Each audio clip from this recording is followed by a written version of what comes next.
Hello everyone, আসসালামু আলাইকুম। কেমন আছেন সবাই? আমি খুব একটা ভালো নেই। কয়েকদিন আগে বৃষ্টিতে ভিজছিলাম, তারপরে ঠান্ডা কাশি জ্বর, আমার অবস্থা খারাপ। ভয়েস কেমন জানি হয়ে গেছে। ছিলাম ভিডিওতে ভয়েস দিব না, মিউজিক অ্যাড করব, কিন্তু মামা তো আর এটা মানবে না, সেই জন্য ভিডিওতে ভয়েস দিতে হচ্ছে, কিছুই করার নাই। যাই হোক, আসল কথাতে আসি। আমাদের সবজি বাগানে বেশ কয়েকটা কলা গাছ আছে, তারই একটাতে কলা পেকে একদম হলুদ হয়ে গেছিল। এই বর্ষার মাঝে যে কলাগুলো এত তাড়াহুড়া করে পাকতেছে, কোনটা রেখে কোনটা খাবো বুঝতেছি না। আমার মা সকালের নাস্তাতে, বিকেলের নাস্তাতে সবকিছুতেই কলা অ্যাড করতেছে, তার সাথে দুপুর রাতও বাকি নেই, চলতেছে।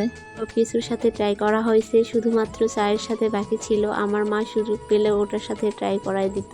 যাই হোক, সেই সুযোগ আমি আর দেই নাই, শর্টকাট একটা রেসিপি তৈরি করে ফেলছি। আর বানানা, তোমার থেকে আমার রুচি হারিয়ে যাক, এটা কখনোই আমি চাইনি। তাই তো আমার কমল হাতে সযত্নে তোমারে সাজিয়ে সুন্দর করে বসিয়েছিলাম চুলাতে, আর তুমি তোমার রূপ চেঞ্জ করে এভাবে হাজির হবে আমি কখনোই কল্পনা করিনি। সবকিছু মিলাই একদম পারফেক্ট, মাশাআল্লাহ। এতক্ষণ আমার বকবক শোনার জন্য অসংখ্য ধন্যবাদ। এভাবে পাশে থাকবেন। আল্লাহ হাফেজ।